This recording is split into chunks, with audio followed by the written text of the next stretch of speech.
Yes, as you head towards the Namugongo or that side of Chirani, you're coming from the northern bypass or coming from Ntinda, just know that as you drive towards this northern bypass, that is the picture from right here up to the junction of Namugongo to Chaliwajja side.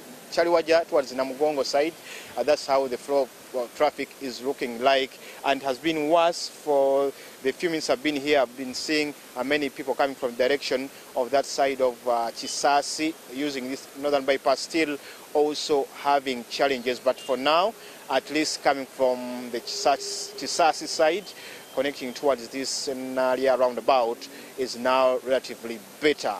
You will be enjoying the drive time from that direction of Chisasi as you use the northern bypass. But before that, also driving towards the Chisasi flyover is also tight from the direction of Kulambiro and Chanja side before you head towards Ntinda. But as you drive towards Ntinda, I've seen flow of traffic from the northern bypass to Ntinda.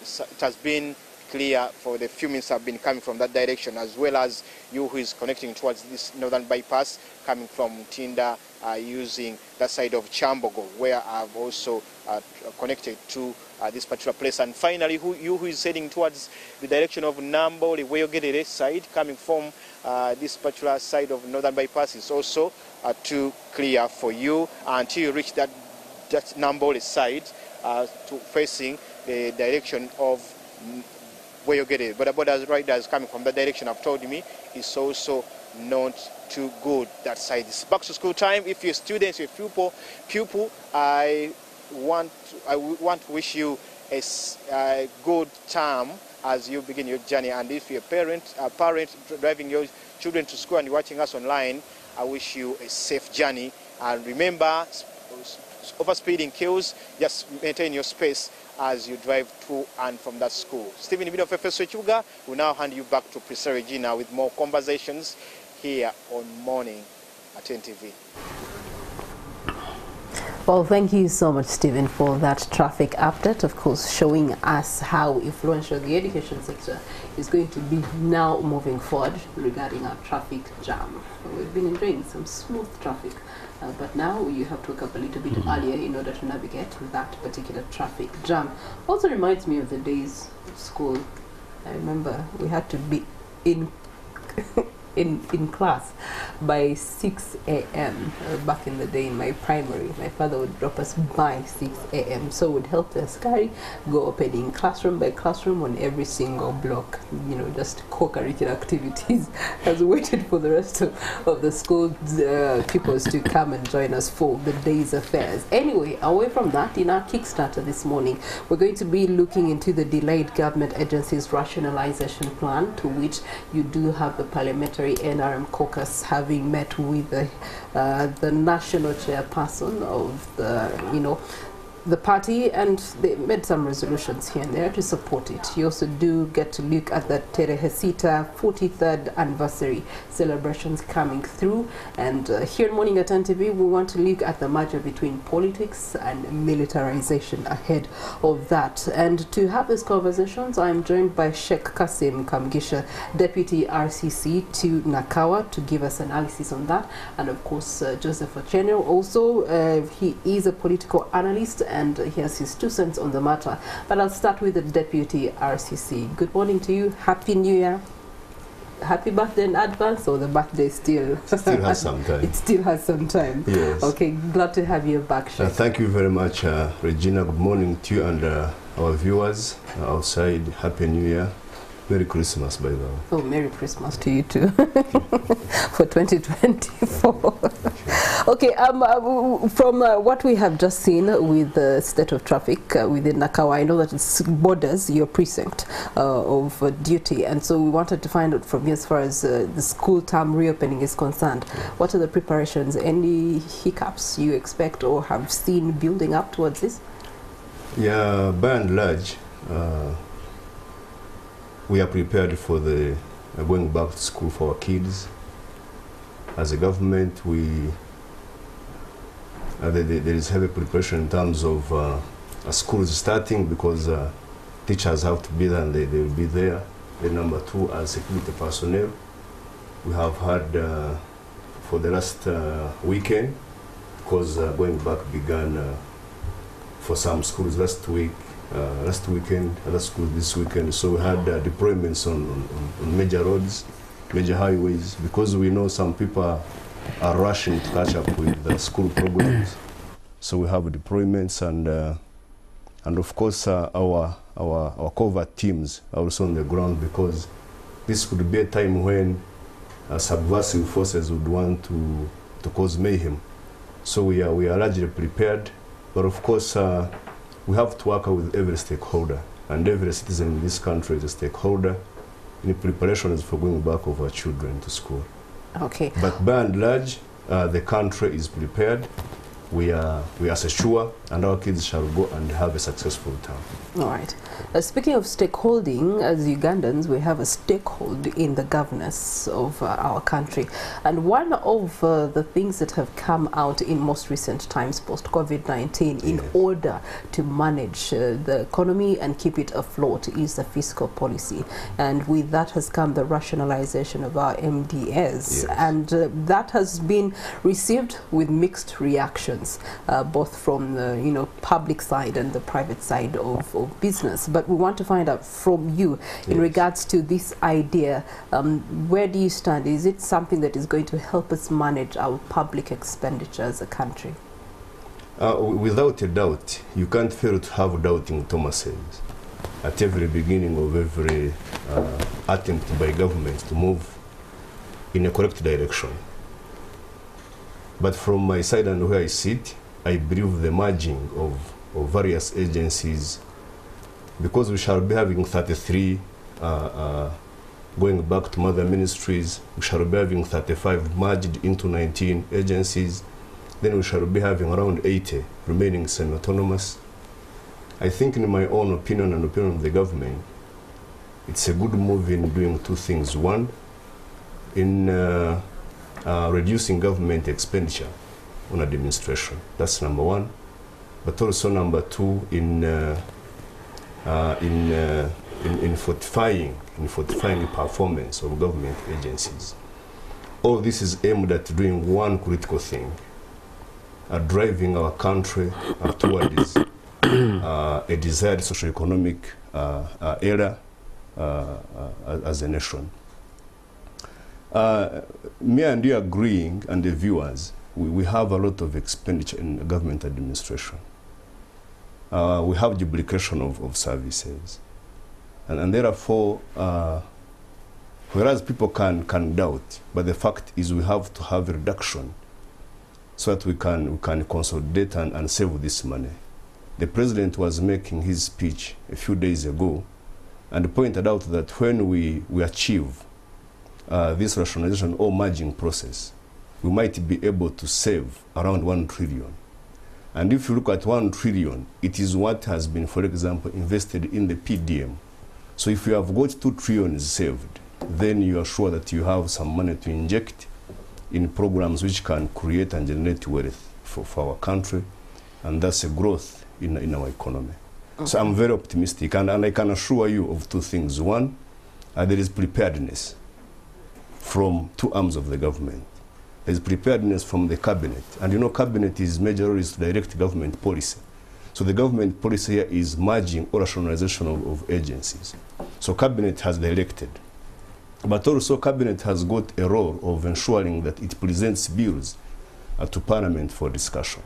And one of the reasons why we didn't have this merger come too quickly was because most of these agencies and government authorities had been formed by acts of parliament.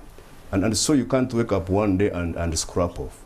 There has to be rather a similar process of scrapping them off as that process was gone through when they were being formed. And of course, at parliamentary level, there were discussions by many sectoral committees to have these agencies. So the sectoral committees have to again discuss and have this merger successful. My worry would have been the will from the political wing, the parliament. But I'm convinced that as we move forward towards this process, the will has been, there is some generation of will. Because when you see the parliamentary caucus of NRM sitting and agreeing to to the proposal by cabinet, then automatically, you know, when it comes to the floor of parliament, we shall have a smooth process in having this done. Last year, it had been brought to parliament, but the challenge was it was an omnibus amendment. An omnibus amendment is where you have got very many bills put together for one submission on the floor of parliament. So the Speaker of Parliament guided that, look here, you cannot have 33 statements discussed at once, yet they are tackling different agencies of government. Can you go back and break it down and present a bill by bill? And I'm very optimistic that after this caucus, which sat last weekend, then we shall have a successful rationalization discussion in Parliament. Joseph, as is any debate, there's opposers and proposers. The motion is on the floor as we speak right now, and we want to find out from you, are you seconding the motion to rationalize MDS? There's no way in which I'm here obviously as a political analyst and as a broader governance analyst, but also as a political leader and as somebody who's privileged to represent a political party that has democratically governed this country twice and has given this country the best revolutionary economic reforms.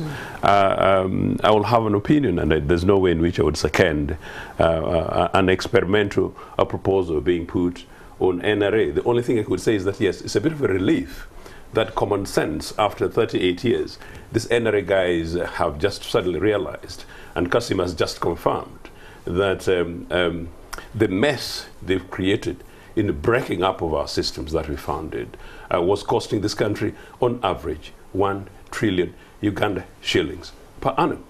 That is 38 trillion Uganda shillings in the mess, commonsensical mess alone. If you go through the process of corruption, if you go through the process of the misspends, if you go through the messes of inefficiency spending, you realize that perhaps we've lost over 100 trillion Uganda shillings in the last 38 years on this alone. Common sense. This should not have happened in the first place.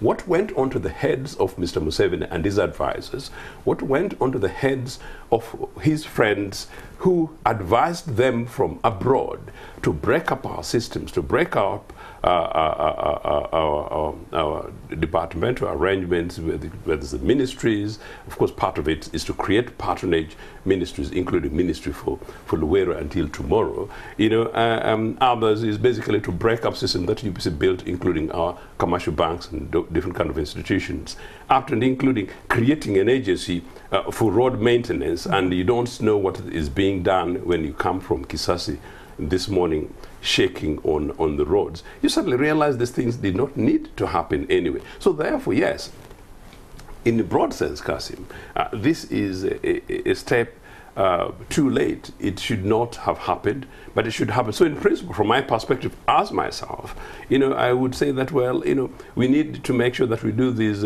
mergers quick and urgently. My concern is the amount of incompetence that this organization called NRA has portrayed and over the years. Whether or not they are really able to, in this case, successfully carry out these projects to make sure that the relevant agencies that are coming back come back to particular ministries, particular departments without further loss, and to maintain efficiency and to ensure that maybe in this case the country genuinely not only saves but delivers for our people is the case. A particular ministry, just I think a few weeks ago, 3 weeks ago, we were burying the permanent secretary, former permanent secretary, Mrs. Opio, Anyoti Opio, who was the permanent secretary for Ministry for Minerals and Water Resources. The PS, female PS, you can see what UPC does, who was responsible for the programs that worked on the oil programs. It was actually at Nakasero, at the church services, having conversations with people, that I got some of the information that I didn't know, that this woman grossly mobilized Ugandans, grossly sought to train Ugandans abroad in preparations for our oil exploration and management and delivery, making us an oil-rich country. But of course now Comrade Museveni calls it an oil thing. So if you see how far we went, and that was one ministry. That ministry has now been broken to nearly 4, one of which you have no idea exactly what they do. There is a huge amount of duplication that this regime has created. So no, this is welcome. My problem, though, as I said, before we get into I just don't trust, that let's go back same to regime Sheikh has got the Kassim capacity in regards to reorganize to it. having, come to this place. There's a reason as to why at one point X we had these MDs being broken down to the different authorities, departments, and other ministries, as you've called them. There was a problem and a challenge at the time that they were trying to solve. Has it been solved? When the NRM took over power in 1986, there was a complete breakdown of the economic system of our country. And of course, Uganda as a nation needed an ear, an outside ear, so that it can recover to a certain percentage. And that's how, as my brother stated, that's how the external arms came in and guided on breaking down our ministries and departments into smaller units to help in the recovery. And if I can give an example, for example, today you see we have got an improved road network from 1,000 kilometers of tarmac to 7,000 kilometers of tarmac. And of course, you can't downplay the role of UNRWA, though we have got the Ministry of Works. And so, back to your question, and very many agencies have played their role since then up to now. We think that is where we are. That is where we have reached. And so we can leap into the future without these agencies, or if merged back, because they have now laid the foundation for the future. So is that to say that we wouldn't have reached the 7,000 if there was no UNRWA to begin with in the first place? I wouldn't want to discuss the fact that there was no UNRWA because it is there. So because no, but at one point X it was not there, and so should we say that then the ministry was not capable of doing that? The is work? Why we had 1,000 after 24 years. We had 1,000 kilometers, but within 35 years, we have an increment of 6,000 kilometers of tarmac. So what we are saying here is UNRWA played its part when it was in place. So I would not have a problem if it is merged back and we get back to where we should be as a government. So because we are moving away. We're just using it as an example, really, for the rest. If we stand at 7,000, then and the merger does take reality, then does that mean that we're going to be having slowed socio-economic development?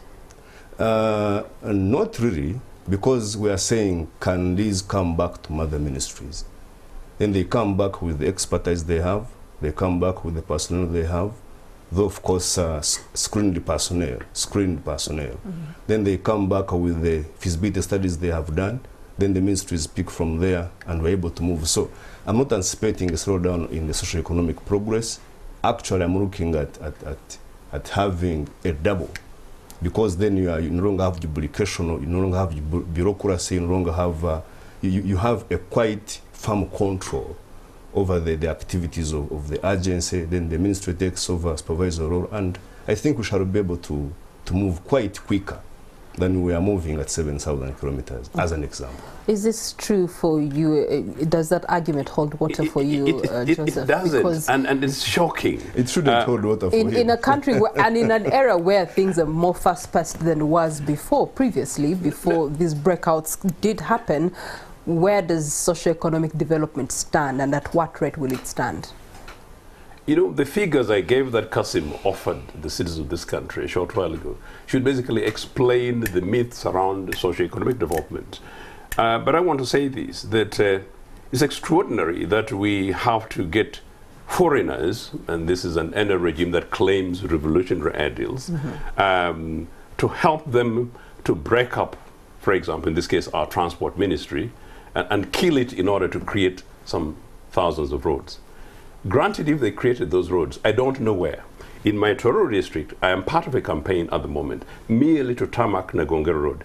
In Tororo district, Tororo district, a mother district, you know, has got not a single kilometer of extra tarmac road since these guys came to town. 38 years, not a single one. In any case, and I've told this program, tarmac has reduced.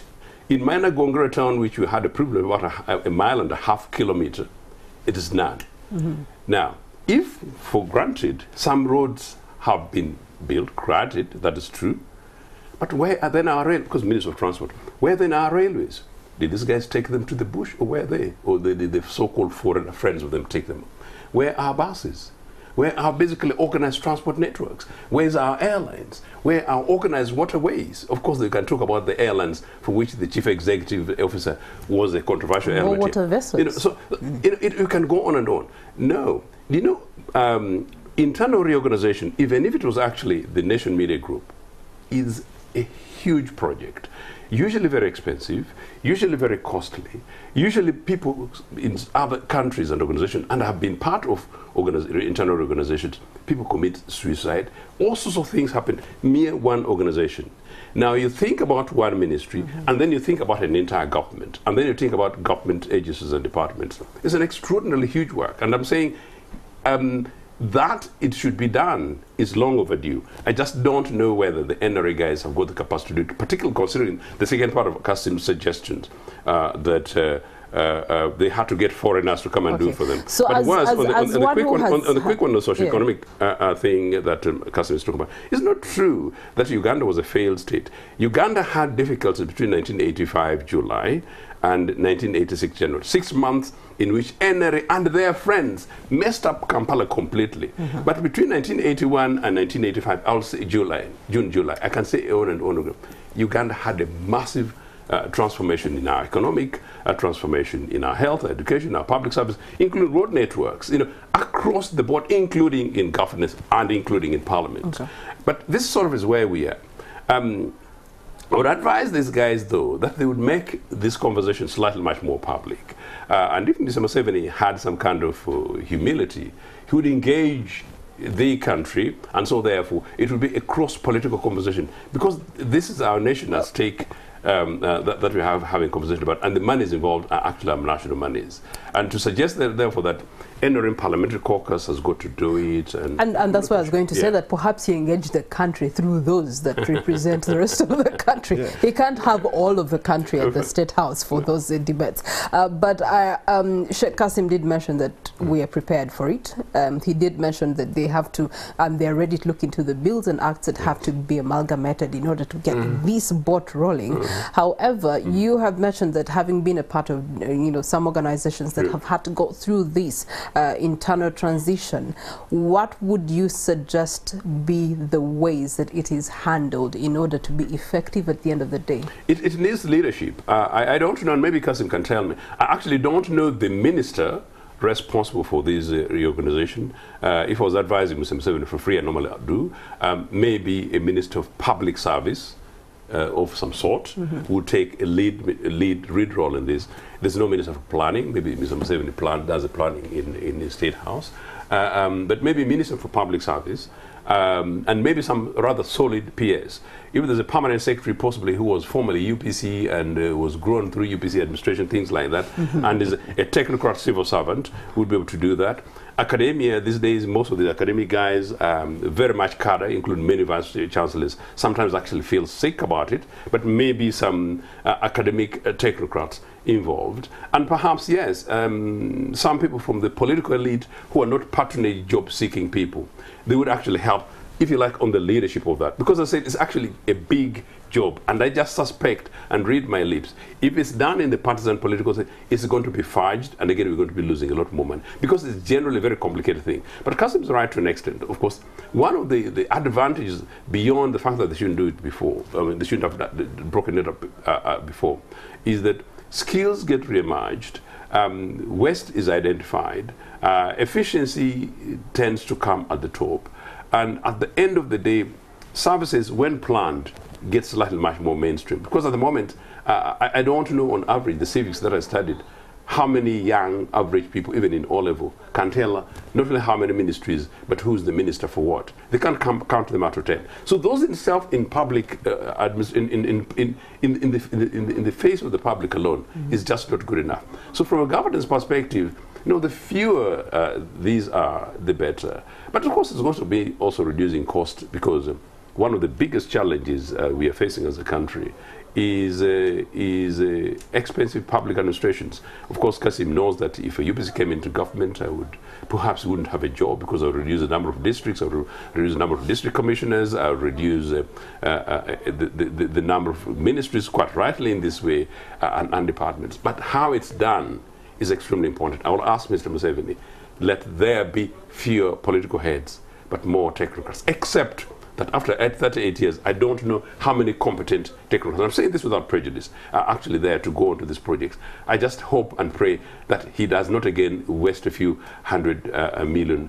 to go and get some dubious technocrats from Washington. Sheikh Kasim, Brexit would be a best example for the direction that we want to take. Yes. It's a decision that was made many years ago, and to this day they're still paying for that decision. You've had change of guard simply because of the lenience of certain elements and aspects to that decision that have had premiers, stepping down from number 10 because of that very decision. And so if it has taken the Brexit that long a maturity for it to become a realization, what guarantee do we have that Uganda, it will be an easy walkover? These are two different concepts. Brexit, in my own view and understanding of Brexit, was a conservative approach by the British government, exiting the family of European Union to conserve itself and its norms and values. And here we are talking about a country looking at stimulating its economic growth by cutting expenditure. And therefore, the bottom line can't be the same. And so this has been a well thought through process. Yes, Mr. Chen is right to say it has taken longer. And sometimes hasty or quick decisions become mistakes.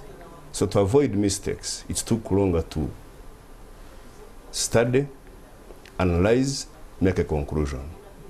And of course here the cabinet is the lead in this, because the cabinet directs government policy.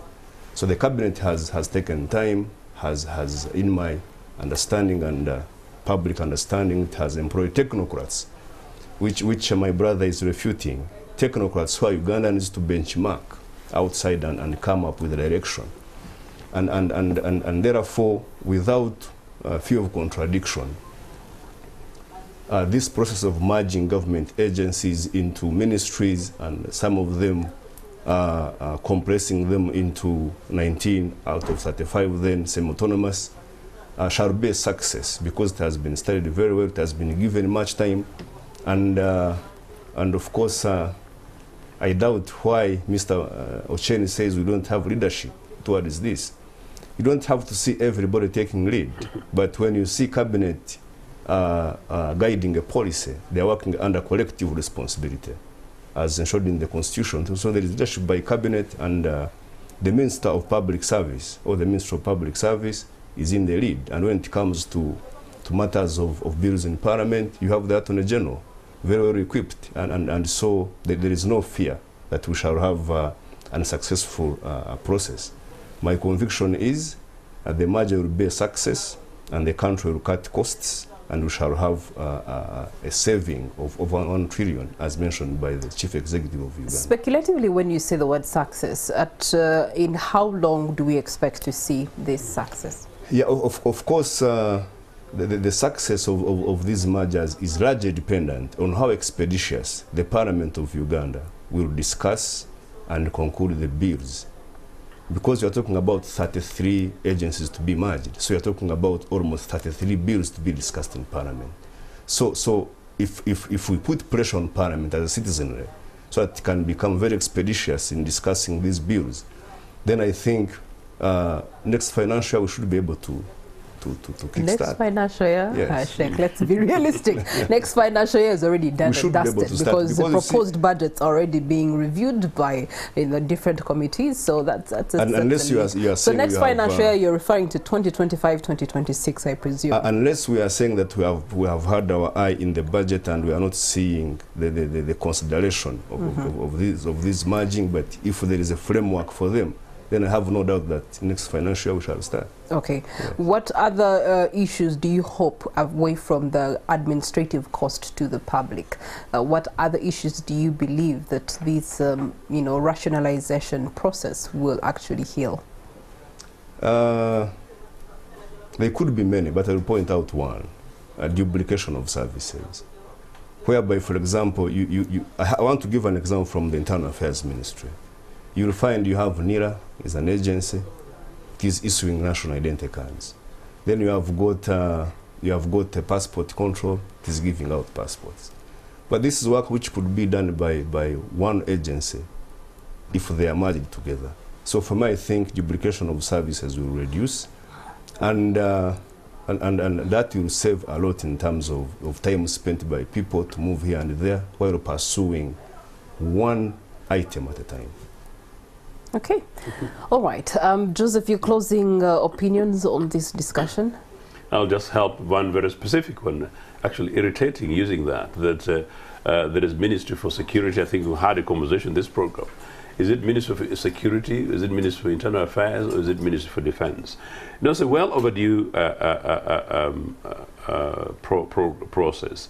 But except, of course, Kassim has spoiled it again by, instead of helping to give us a clarity in terms of programs, it now seems to be the case that is going back to Parliament.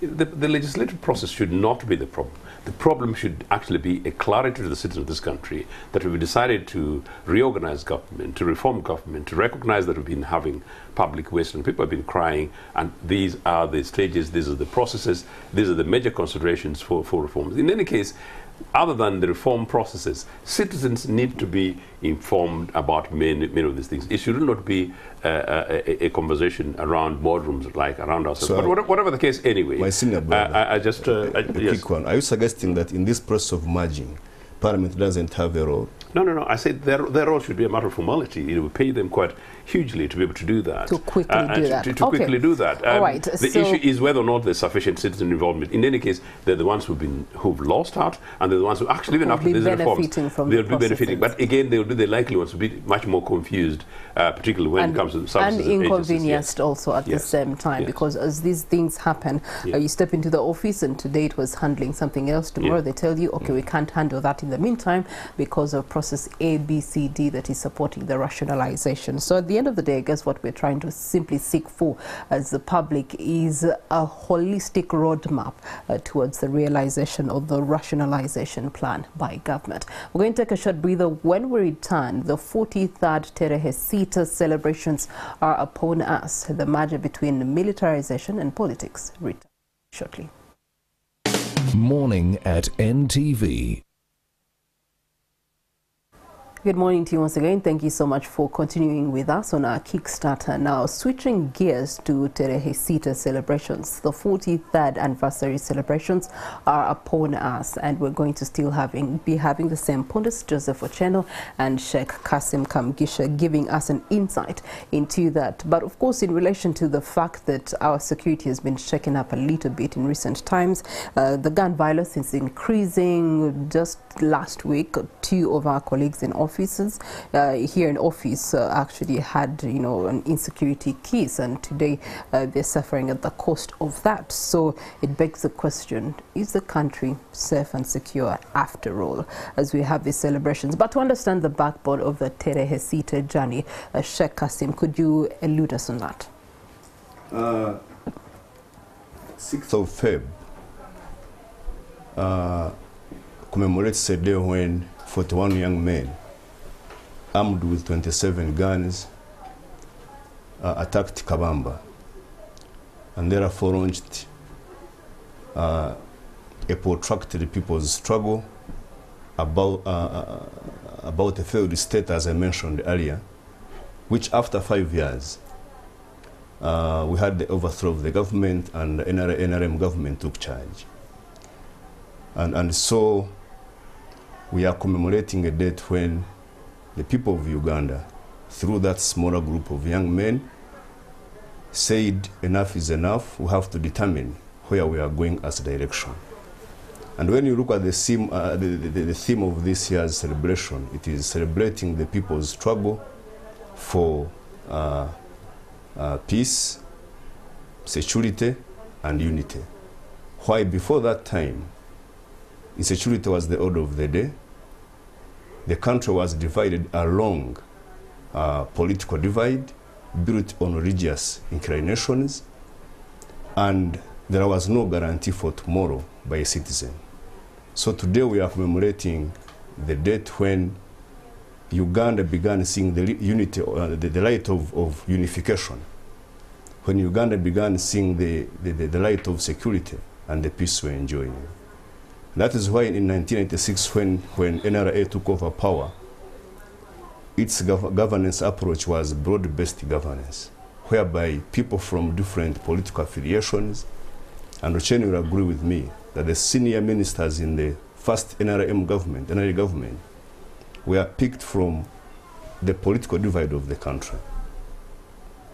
Then, of course, from all religious affiliations, from all regions of the country, and therefore unity of the country.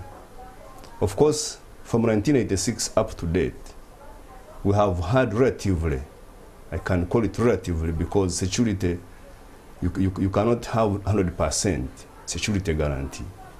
Even in the US, which patrols the whole world as a police, you have got spells of gun violence. You have got in the UK, you have in the Scandinavian. These are quite celebrated secure countries in the world, but there are spells of gun violence, there are spells of insecurity.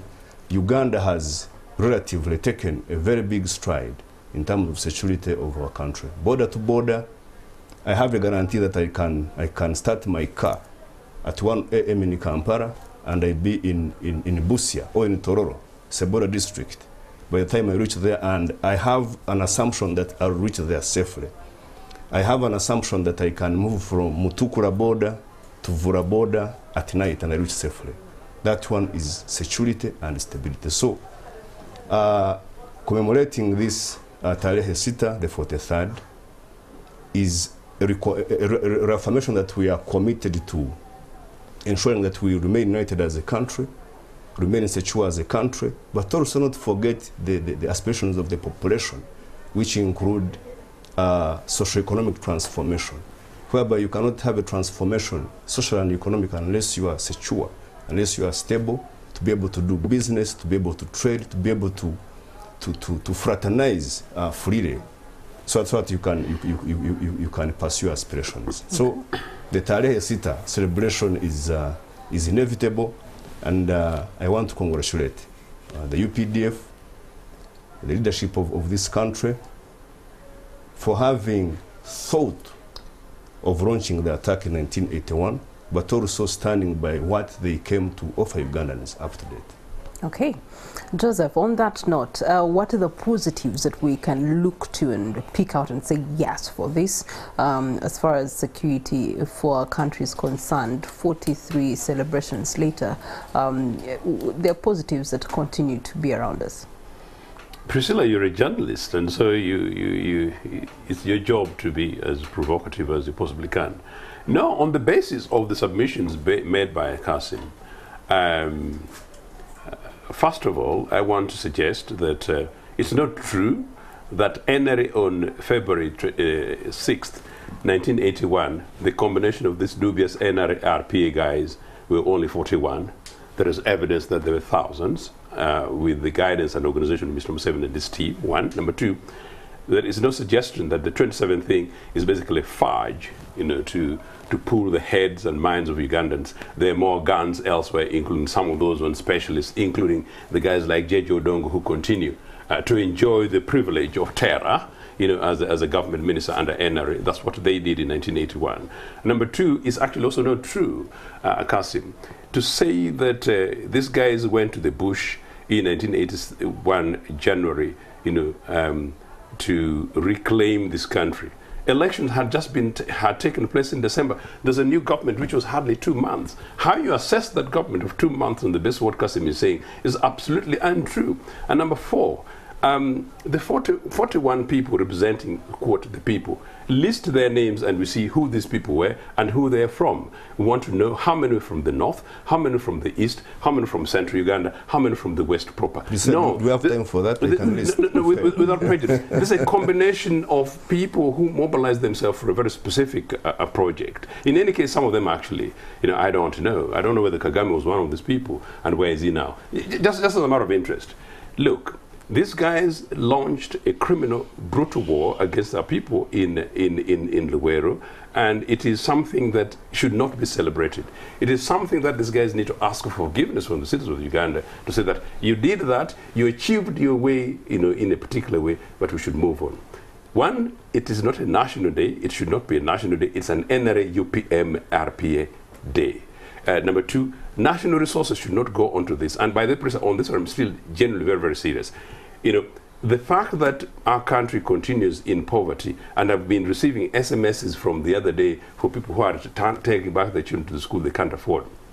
I've been receiving messages from people, including someone who has malaria, and they're asking me for 35,000 Uganda shillings to help them to kind of get treatment because they cannot go to a local health facility. A local health facility built by UPC is next to them, hardly 1 kilometer away, and there's no medication. It is absolutely criminal that we are spending our public resources, considering the debate that we had much earlier, to go and celebrate something which NRA cannot afford to say that it was a liberation. Now, to call it a people's thing, who were these people? Museveni had lost elections. Museveni had got less than 1% of the votes in 1980-81. Museveni refused or failed to go to court in Barara, failed to come to court in Kampala, and went to go to Luwero. How can we call it a national thing 43 years ago? It is not. Number 2, I want to repeat, when these guys came to power in 1986, these guys came to power in a combination of Museveni, NRA, DP, plus a series of their allies, granted a combination of certain people who were UPC involved, who were UPC government involved. It was not a national thing. Granted, we're here where we are. This celebration should not be national celebrations. Now, the fact that we discussed the first topic tells you how much of an experimental failure this thing has been.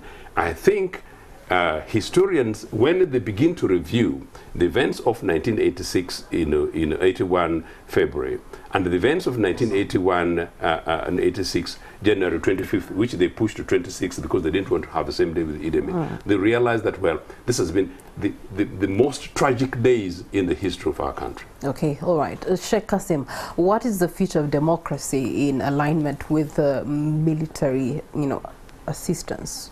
Or togetherness, should I call it that? Because, for example, in the case of Uganda here, we've seen a lot of our politics being infiltrated and influenced by military. We go into election campaign season and there's military all over the place. One wonders what the other security agencies are supposed to be doing when you do have that. When we've had a political divide on different subject matters, it's the military that is up in front in ensuring and managing some of these things. Different riots that we have seen across the time, it's always the military on top of these things. And so what does it speak into the democracy of our country?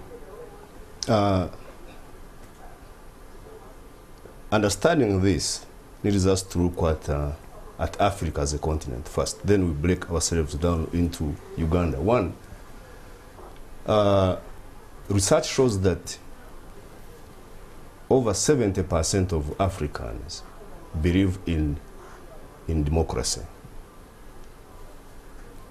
They believe in democracy and detest military dictatorships.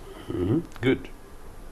Number 2, most Africans do not believe in a one-man rule or one-party rule.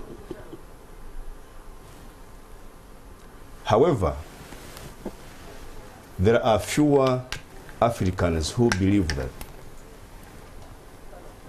and have got confidence in the military, that its appearance, its existence on the scene gives confidence. And when does this happen? This happens when the civil authority the civilian rule, fails to deliver its democratic mandate, mishandling public affairs, mishandling administration of their countries, and therefore military coups coming up. When you come to our country, Uganda, all Ugandans, I can say, believe in democracy. They believe in freedoms. But at the same time, there are some Ugandans who would want to think that if there is misuse of authority, then the military can take control. But why hasn't it happened in Uganda from 1986?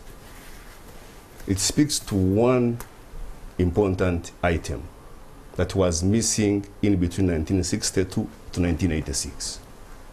That the leadership of this country has managed the country's affairs quite very well. That's number one.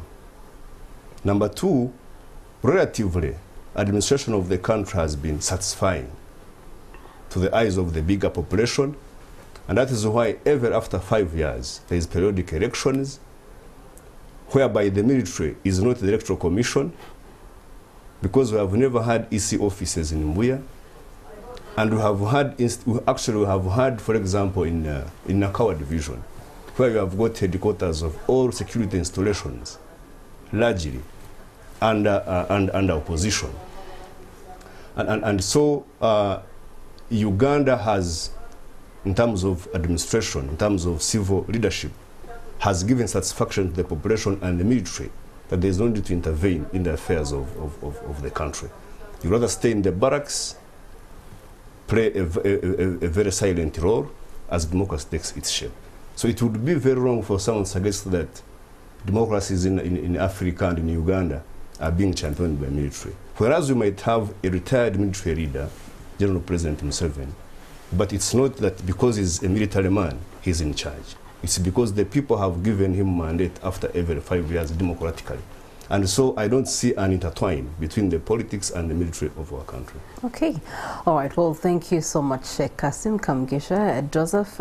We have to wrap it up here because we have to go and check on the students and how, it is like for them to return to school after a very long holiday. Now, I would like to be joined by Ivan Warunyolo, who is ensuring that he has an eye on some of these schools reopening their gates to students. That requirement list, how many brushes, how many brooms, how many toilet papers are the students carrying? Ivan?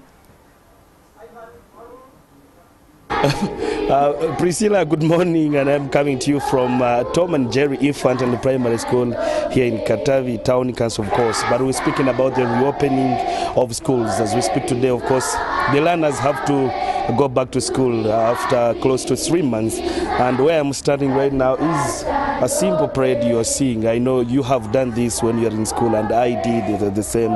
But of course, the purpose is to check how these learners are prepared to return back and attend class. But that comes, of course, after the PLE results were released last week, and Entebbe exceptionally did well, thanks to schools like Entebbe Education Center, Motosari, but also this very school did so well in what the PLE exams that were released last time. Beautiful, as you see, the young girls and boys now are being tested if they're fit to return to class, and that's what is happening here. The teachers doing their best, just like you see behind there. Let me see if I can just talk to one or two learners here to just say hello, good morning to you. What's your name? My name is David. How ready are you to get back to class and study? Okay. What about you? Good morning, how are you? What's your name? Chibumbi Abdushakur. Yes, how ready are you to go back to class and study? Okay. Oh, okay. But well, of course, we know when schools open like this, I could give a reason maybe because this is one of the schools that have the highest numbers in Entebbe. But when you see low turn-up, that means there is something. Maybe the parents are not able to afford the requirements that some of these schools require out of them. And some of them also increasing the school fees that makes the parents not able to afford at the time, the first day when they have to report. I just want to talk to one of the school administrators to tell us maybe the reasons why they think some of these learners are not able to come back to school and study the first day. And good morning, Mr. Baraza Freddy, and welcome with me on Morning at 10. Yes, good morning, Mr. Ivan. Yes. Yes. You are one of the schools that have quite a big number of learners, but we are seeing a low turn up today. What could be the reason, if maybe? Yeah, the low turnout might have been caused that some of the parents are still looking for the requirements to come when they are ready with the requirements and something like fees. But we as administrators, we encourage them that they can even come. They can bring their learners without the requirements, because they might be with a fear that without requirements, without fees, they cannot bring their learners. But we encourage the parents who have not yet brought their learners that they can bring their learners, because for us as private schools like Tom and Jerry, straight away the teachers are ready, they have started teaching, and we believe we cannot wait that until the old children come. Okay. Despite the requirements that you put aside for the parents to bring, yes, do you in any way feel that if learners do not come to attend class, affects you in terms of performance as a school? Yeah. Or have you also increased the fees that is really creating fears? Yes, first and foremost, if the learners fail to turn up in time, remember they are not going to cover what it has been covered. They will find when we have moved a step ahead, and they will miss a lot. So that one, it affects the learners in terms of performance. Then when we come to the side of increasing fees, when we are ending the year, as Tom and Jerry, we don't work as a Tom and Jerry.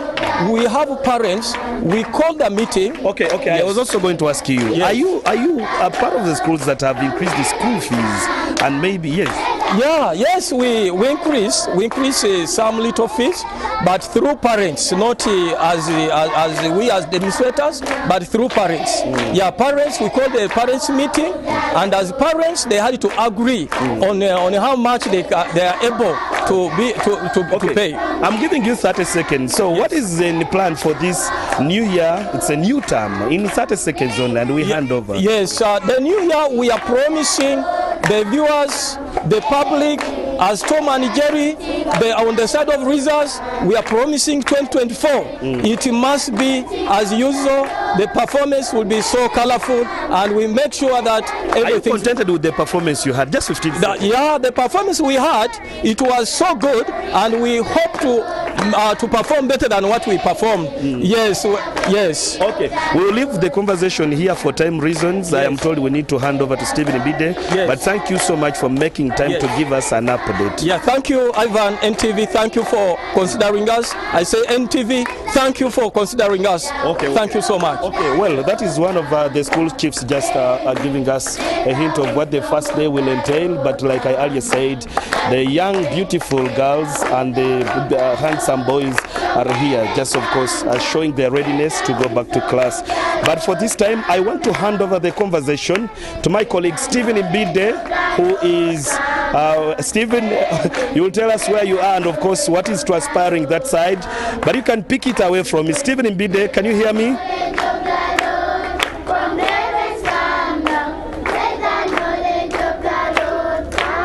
We give you the update from Naria, and this is the first day of the reopening of schools. Of course, there are concerns coming from the Ministry of Education and Sports, and the Minister of Education and Sports, Honorable Jen Kataha Museveni, is saying that schools, as they open, they should ensure that there is no bullying, but also bullying of students, that schools have to put in place mechanisms to ensure that the learners are not bullied, but also for the parents who are not able to complete the fees and other dues, they are accommodated. If they paid maybe 20% or anything that they are still be demanded, they should be allowed, their children should be allowed in school. But also, the other thing is preservation of our African culture, that there are some people who are targeting schools to make sure that they bring in Western values or Western culture, like the issues of homosexuality. That's why I'm going to be speaking to a principal of Hillside Schools, Dr.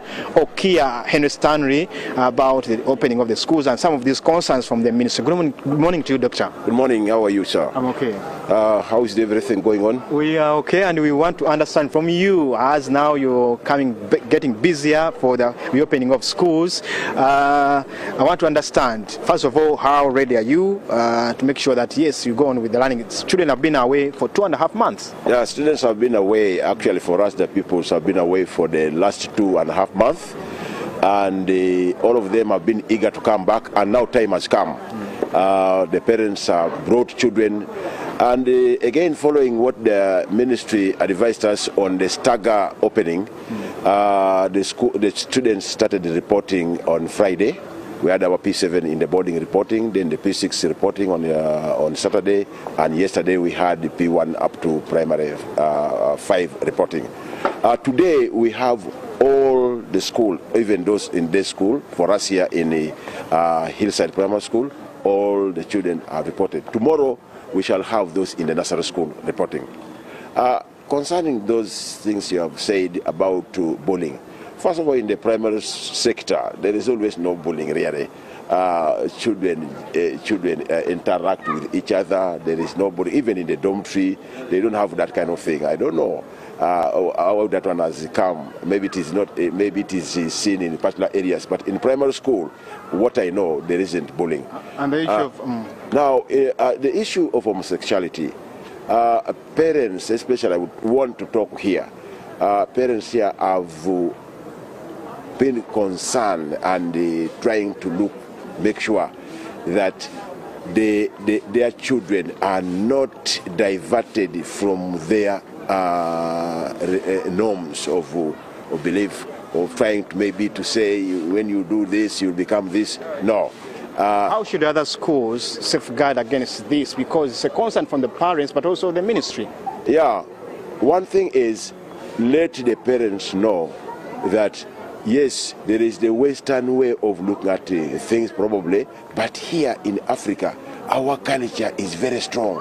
For instance, that thing of homosexual, this is an unheard of thing. It has not been there, and we cannot do it now, and we cannot allow our children to be taken that direction.